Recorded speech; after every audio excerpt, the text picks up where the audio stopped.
नमस्कार दोस्तों, online classes में आपका स्वागत है। तो देखिए, उत्तराखंड लोक सेवा आयोग हरिद्वार द्वारा विज्ञप्ति जारी की गई है, जिसमें हाई कोर्ट में समीक्षा अधिकारी और सहायक समीक्षा अधिकारी की विज्ञप्ति जो है निकाली गई है। और जो विज्ञापन प्रकाशन की तिथि है वो 6 सितंबर 2024 है। ऑनलाइन आवेदन भरने की अंतिम तिथि जो है 26 सितंबर है। और आवेदन शुल्क जो है हमें ऑनलाइन करना है। Net banking, debit card, credit card और यूपीआई पेमेंट से भी कर सकते हैं। और इसकी भी अंतिम तिथि 26 सितंबर है। ऑनलाइन आवेदन पत्र में संशोधन परिवर्तन करने की तिथि 3 अक्टूबर है। ऑनलाइन आवेदन पत्र में संशोधन परिवर्तन करने की अंतिम तिथि जो है वो कब है? 12 अक्टूबर। ठीक है। तो जो है अब अभ्यर्थी का जो है चयन जो है अपने ऊर्ध्वाधर और क्षैतिज आरक्षण से संबंधित धारित सभी श्रेणी उपश्रेणी का अंकन ऑनलाइन आवेदन पत्र में अवश्य करना है। ठीक है। ऑनलाइन आवेदन पत्र जब भरेंगे तो उसमें अपनी कैटेगरी, सब कैटेगरी और जो भी आपका आरक्षण है एसटी, एससी, ओबीसी, उसे जरूर ध्यान से भरें। ठीक है। और ये जरूर आवेदन पत्र में आपको भरना है। और अभ्यर्थी द्वारा आरक्षण और शैक्षिक अर्हता का जो विषय प्रमाण पत्र है, ऑनलाइन आवेदन भरने से पहले क्या होना चाहिए? उसके पास होना चाहिए। ठीक है। जो भी इसके लिए शैक्षिक अर्हता मांगी गई है या आरक्षण जो भी है एसटी, एससी, ओबीसी के जो भी कागज है या ईडब्ल्यूएस के जो भी कागज हैं, वो विज्ञप्ति जारी होने से पहले की आपके पास होना चाहिए। और जो आपका लास्ट एजुकेशन है वो भी विज्ञप्ति जारी होने से पहले कंप्लीट होना चाहिए। ठीक है। अभ्यर्थी यह सुनिश्चित कर लें कि ऑनलाइन आवेदन पत्र भरने की अंतिम तिथि अर्थात दिनांक 26 सितंबर तक विज्ञापन में वर्णित अनिवार्य शैक्षिक अर्हता और अन्य अर्हताएं अवश्य धारित हों। ठीक है। तो 26 सितंबर से पहले जो है आपकी जो शैक्षिक अर्हताएं हैं, जिसने बीए, बीएससी जो भी कर रखा है वो कंप्लीट होना चाहिए। और जो भी आपके कागज हैं वो भी क्या होने चाहिए? इससे पहले कंप्लीट होने चाहिए। ठीक है। उसके बाद देखिए, इसमें क्या है? अनिवार्य शैक्षिक अर्हता धारित करने की तिथि का निर्धारण केवल अंक पत्र पर निर्गत होने की तिथि, जो मार्कशीट जिस दिन जिस डेट को इशू हुई होगी, सपोज कीजिए बीए की मार्कशीट जो है, बीए की मार्कशीट 20 अगस्त को आपकी जारी हुई है, तो 20 अगस्त से काउंट की जाएगी। ठीक है। तो इसका मतलब विज्ञप्ति जब भी आपकी निकली है उससे पहले आपकी मार्कशीट क्या हो? इश्यू होनी चाहिए। अतः अभ्यर्थी यह सुनिश्चित कर ले कि आवेदन पत्र के शैक्षिक अर्हता यानी कि क्वालिफिकेशन डिटेल में विवरण रिजल्ट डिक्लेरेशन डेट के कॉलम में संबंधित शैक्षिक अर्हता अंक पत्र में निर्गत होने की तिथि का अंकन हो। ठीक है। विज्ञापन की शर्तानुसार वांछित अर्हताओं की पुष्टि न होते होने पर अभ्यर्थी को अनअर्ह अभ्यर्थी की श्रेणी में रखा जाएगा। यानी कि इस डेट के बाद अगर आपकी मार्कशीट आई होगी तो ये क्या करेंगे? आपको अनक्वालिफाइंग डिक्लेयर कर देंगे। ठीक है। अभ्यर्थी ऑनलाइन आवेदन करने से पूर्व विज्ञापन में वर्णित समस्त निर्देशों को भलीभांति अध्ययन कर ले तथा ऑनलाइन आवेदन पत्र को सही सही भरे। अपूर्ण आवेदन पत्र किसी भी स्थिति में स्वीकार नहीं किए जाएंगे। अभ्यर्थी का अभ्यर्थन स्वतः ही निरस्त हो जाएगा। अभ्यर्थी ऑनलाइन आवेदन करने हेतु अंतिम तिथि की परीक्षा ना करे। ठीक है। ऑनलाइन आवेदन की अंतिम तिथि को क्या पता कभी वेबसाइट ज़्यादा सर्वर बिजी हो जाता है, नेट नहीं चलता है, तो पहले ही अपना आवेदन पत्र सभी लोग भर दें। अब देखिए फर्जी प्रमाण पत्र। तो फर्जी प्रमाण पत्रों से संबंधित ये कॉलम देखते हैं। शैक्षिक योग्यता, आयु, आरक्षण आदि संबंधी के आधार पर आवेदन पत्र प्रस्तुत करने वाले अभ्यर्थियों को आयोग की समस्त आमागी परीक्षाओं से अधिकतम 5 वर्षों के लिए प्रतिवारित कर दिया जाएगा। ठीक है। डिबार कर दिया जाएगा। और साथ ही सुसंगत विधि के अंतर्गत ऐसे अभ्यर्थियों के विरुद्ध अभियोग भी दर्ज कराया जा सकता है। अभ्यर्थी द्वारा प्रवेश पत्र पर पृथक से कुछ भी लिखना या लिखा होना भी अनुचित साधन की श्रेणी में माना जाएगा। ठीक है। तो जो भी आपके प्रमाण पत्र हैं, चाहे वो आपका एजुकेशन फील्ड से हो, चाहे आपका एज वेरिफिकेशन हो या आरक्षण से संबंधित हो, सभी प्रमाण पत्र आपके ओरिजिनल होने चाहिए। अगर फर्जी प्रमाण पत्र हो तो आपको सभी परीक्षाओं से बाहर निकाल दिया जाएगा और 5 वर्षों के लिए क्या हो जाएगा, प्रतिबंधित कर देंगे। इसलिए सारे डॉक्यूमेंट को तैयार कर लें। उसके बाद देखिए, अब इसमें शैक्षिक अर्हता क्या मांगी गई है, देखते हैं।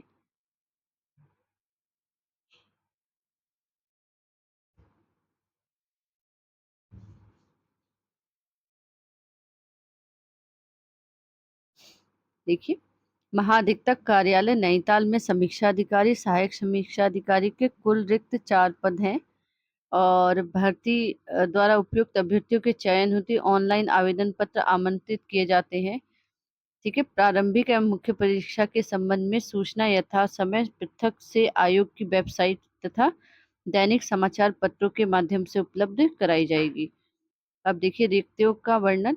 महाधिवक्ता कार्यालय नैनीताल में समीक्षा अधिकारी, सहायक समीक्षा अधिकारी के कुल चार पद हैं और इसकी संख्या जो है बढ़ाई और घटाई जा सकती है। सहायक समीक्षा अधिकारी के 2 पद हैं, सॉरी, समीक्षा अधिकारी के 2 पद हैं और सहायक समीक्षा अधिकारी के भी 2 पद हैं। तो एक आपका जनरल श्रेणी का है और एक अनुसूचित जाति का। तो टोटल कितने पद हैं? 2। सहायक समीक्षा अधिकारी का एक आपका अनारक्षित है, यानी कि ये जनरल का है, और दूसरा अनुसूचित जाति का है। ठीक है, एससी का। तो टोटल रिक्तियों की संख्या कितनी है? 2। ठीक है। अब देखिए पदनाम क्या है, समीक्षा अधिकारी, और विभाग जो है महाधिवक्ता कार्यालय उत्तराखंड नैनीताल। पदों की संख्या 2। इसमें जो वेतमान होगा 47,600 से 1,51,000। लेवल क्या होगा? 8। पद का स्वरूप समूह ग। ठीक है। और राजपत्रित अंशदायी पेंशन युक्त स्थायी। अब देखिए शैक्षिक अर्हता क्या है इसमें। भारत में विधि द्वारा स्थापित किसी विश्वविद्यालय से स्नातक की उपाधि या सरकार द्वारा मान्यता प्राप्त उसके कोई समकक्ष अर्हता।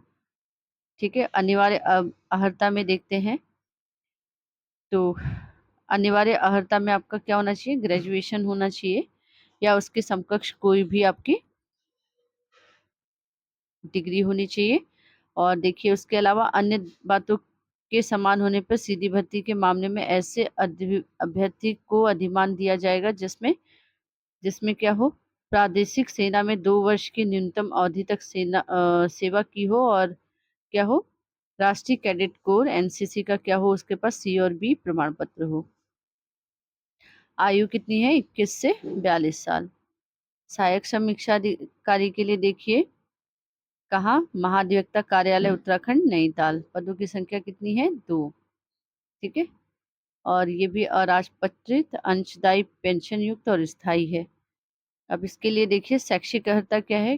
भारत में विधि द्वारा स्थापित किसी विश्वविद्यालय से स्नातक की उपाधि। ठीक हो गया। बीए, बीएससी, बीकॉम जो भी किया हो तो स्नातक की उपाधि। सरकार द्वारा मान्यता प्राप्त उसके समकक्ष कोई अर्हता के साथ मान्यता प्राप्त संस्थान से कंप्यूटर विज्ञान में डिप्लोमा। ठीक है। या ड्यूएक सोसाइटी द्वारा ओ लेवल कंप्यूटर का डिप्लोमा मांगा है या फिर इसमें ओ लेवल मांगा है। हिंदी कंप्यूटर टंकन में 4,000 डिप्रेशन प्रति घंटे की गति और कंप्यूटर अंग्रेजी टंकन में 9,000 डिप्रेशन प्रति घंटे की गति क्या होगी? इसमें अनिवार्य होगी। विभाग के पत्र संख्या 74। महाधिवक्ता लोक सेवा आयोग, सहायक समीक्षा अधिकारी, सीधी भर्ती अध्याचन 27 अगस्त 2024 को कंप्यूटर विज्ञान में 3 वर्ष का क्या हो, इसमें डिप्लोमा हो। कंप्यूटर विज्ञान में या तो क्या हो, इसमें डिप्लोमा।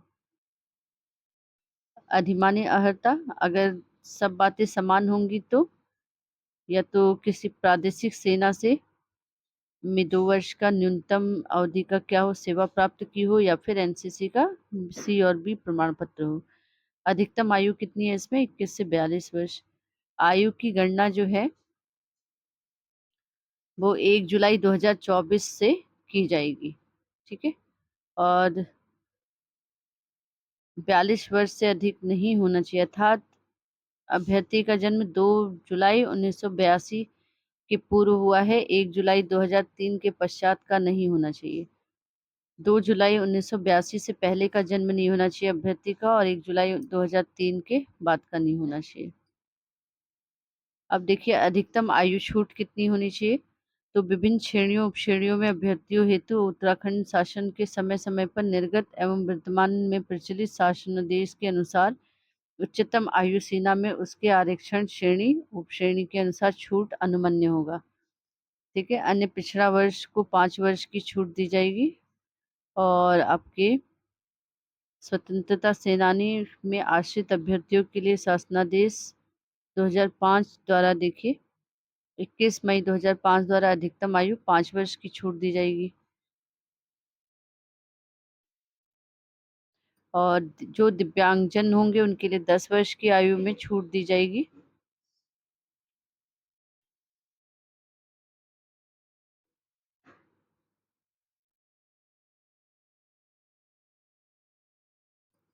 और सशस्त्र सेना में जो अपनी अवधि सेना की अपनी सेवा की अवधि कम करने की अनुमति दी जाएगी यदि परिणाम जन्य आयु इस पद तथा सेवा में निमित्त जिनके लिए वह इच्छा नियुक्ति के इच्छुक हों विहित अधिकतम आयु 3 वर्ष की क्या दी जाएगी, छूट दी जाएगी।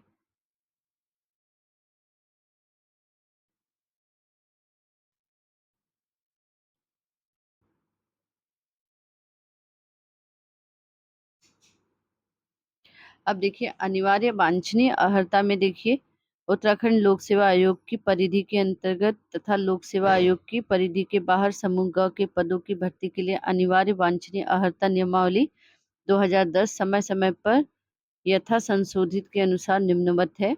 शासन की अधिसूचना संख्या दिनांक 28 जून 2019 द्वारा उत्तराखंड लोक सेवा आयोग की परिधि के अंतर्गत तथा लोक सेवा आयोग की परिधि के बाहर समूह ग की सीधी भर्ती के पदों पर भर्ती हेतु आवेदन करने के लिए वही अभ्यर्थी पात्र होगा जिसने हाई स्कूल एवं इंटरमीडिएट या इसके समकक्ष स्तर की शिक्षा उत्तराखंड राज्य में स्थित मान्यता प्राप्त संस्थानों से उत्तीर्ण की हो।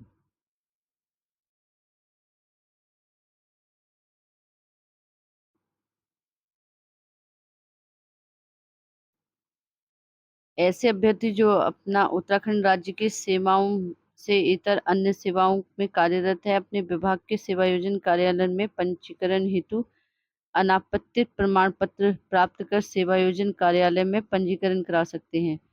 उपयुक्त अभ्यर्थियों को उनके ऑनलाइन आवेदन पत्र किए गए दावे के क्रम में जिनके द्वारा उत्तराखंड राज्य में सेवायोजन कार्यालय में पंजीकरण होने का प्रमाण पत्र प्रस्तुत किया गया है को इस शर्त पर औपबंधित रूप से किया जाए कि वह इस आशय का प्रमाण पत्र प्रस्तुत करे और उनके द्वारा सेवायोजन कार्यालय में पंजीकरण हेतु अपने विभाग में अनापत्तित प्रमाण पत्र प्राप्त कर लिया इसकी सूचना संबंधित सेवायोजन कार्यालय को दी गई है। इस प्रकार उक्त दोनों आशय का प्रमाण पत्र प्रस्तुत करने पर उस अभ्यर्थी को अहम माना जाएगा।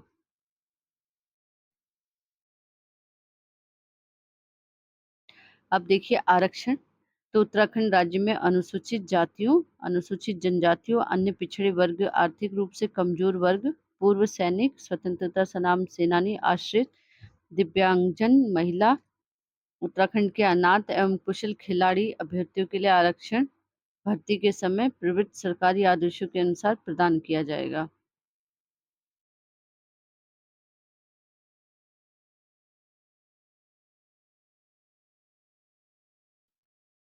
और जो अभ्यर्थी यहाँ के निवासी नहीं होंगे उनको कोई भी आरक्षण का लाभ नहीं दिया जाएगा।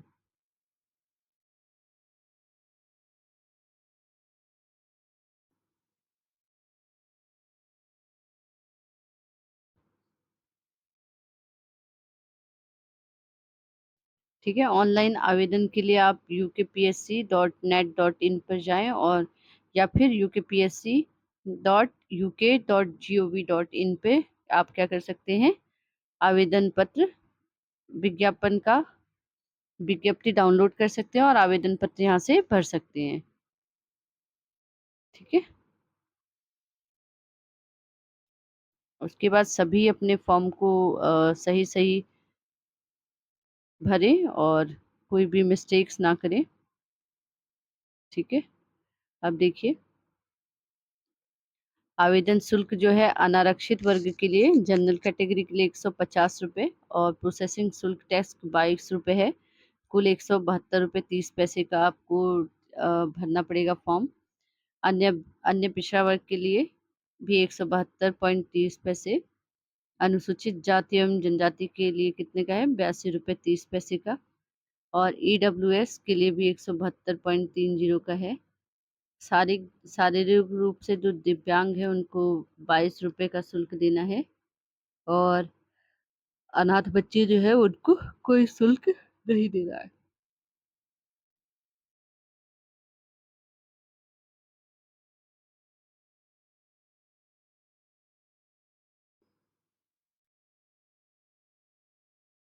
ठीक है? अब देखिए, ऑब्जेक्टिव टाइप पेपर है और इसमें माइनस मार्किंग होगी। तो 4 विकल्प के रूप में रहेंगे और प्रत्येक प्रश्न के लिए दिए गए गलत उत्तर के लिए जो है 1/4 1/4 पार्ट जो है वो मार्क्स काटा जाएगा। तो इसलिए सही क्वेश्चनों को ही अटेंड करें सभी बच्चे और मन लगा के पढ़ें। ठीक है?